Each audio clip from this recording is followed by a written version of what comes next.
the inequities that we were all familiar with before have been exacerbated by this crisis.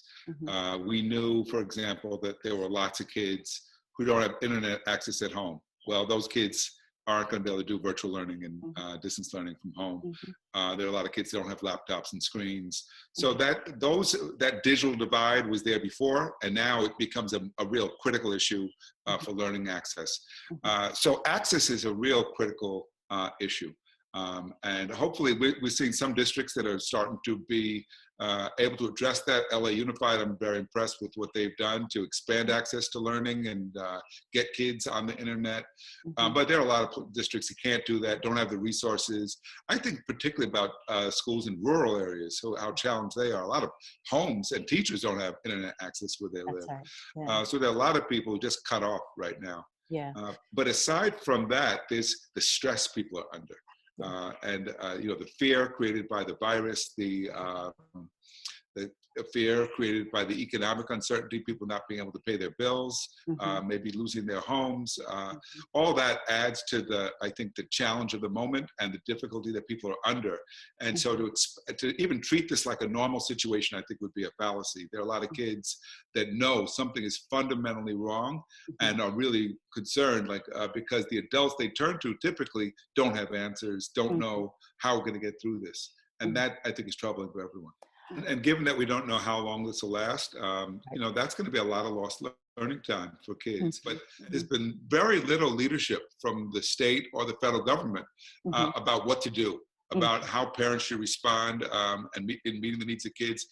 Very little guidance for teachers on how much time should kids spend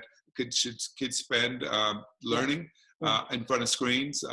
What kinds of activities are the most useful and meaningful for kids? If you think about it, a lot of times in schools, we rely on kids just being compliant to show up and do what they're told. Well, right now, there are a lot of kids, they don't like what's going on. They'll unplug. They'll just simply won't tune in. And you can't make them. You can't make their parents make them. And so you have to make education compelling so that people actually want to be engaged, which is a different way of thinking about it. It's going to force our teachers to be much more creative in a different modality through the virtual space. And that could be a good thing for those who are ready to rise to the challenge. It appears right now that at least on the internet, we're awash in suggestions and things, which is interesting because on the one hand, information is quote unquote available, but the forced isolation, right? It's like, how do people learn how to do things? Usually in community and in relationship with other people. Right. And so it's both relying on parents having to go get things in a more self-directed manner, which then kind of points to another kind of privilege where parents who have to work, right, and actually don't have the benefit of being at home with their children, their ability to be able to access even what's available right now relative to guidance becomes limited in that situation, kind of exacerbating a social and class divide around who can handle and educate their children in these moments. I think that if we can keep in perspective that it's not simply about the academic achievement of kids, but about their developmental needs, their mental health.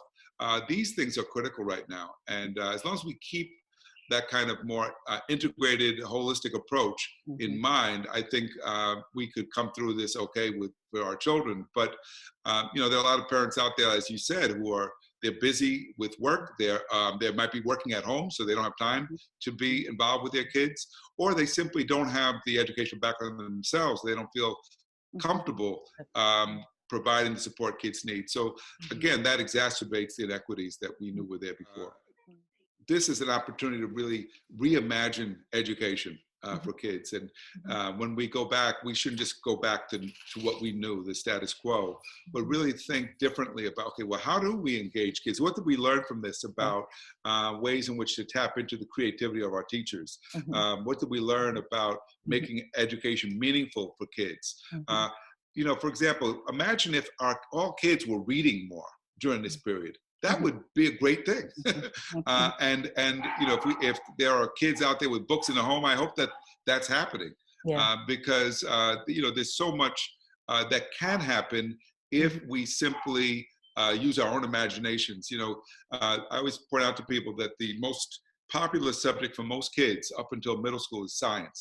Mhm. And the reason Mhm. why science is so popular is because science is how we learn about the world, we learn about our bodies, about the environment.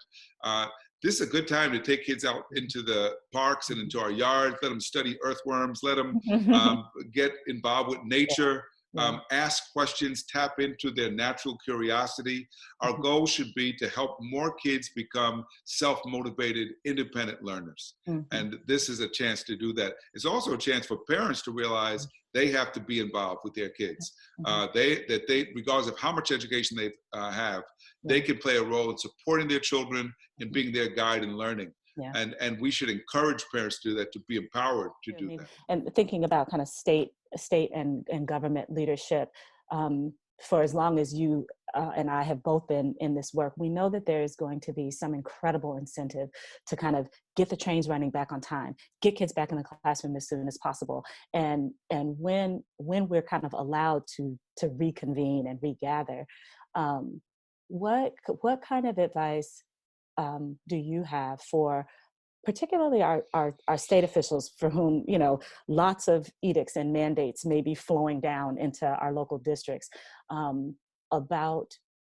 maintaining both learning some lessons from this period of time, and maintaining a focus on the holistic needs of children and adults for that matter, right? Yeah. We will all be returning, and none of us will have been able to escape some level of trauma and distress, right?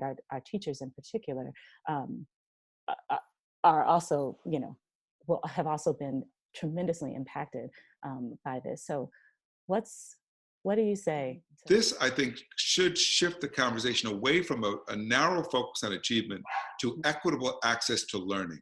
Mhm. Um, and, and that's really a different conversation, because once you start focusing on that, creating the conditions for kids to learn, then you have to say, well, what do they have the supports that they need? Do they have do the teachers have the supports they need? What about the fact? Have they been fed?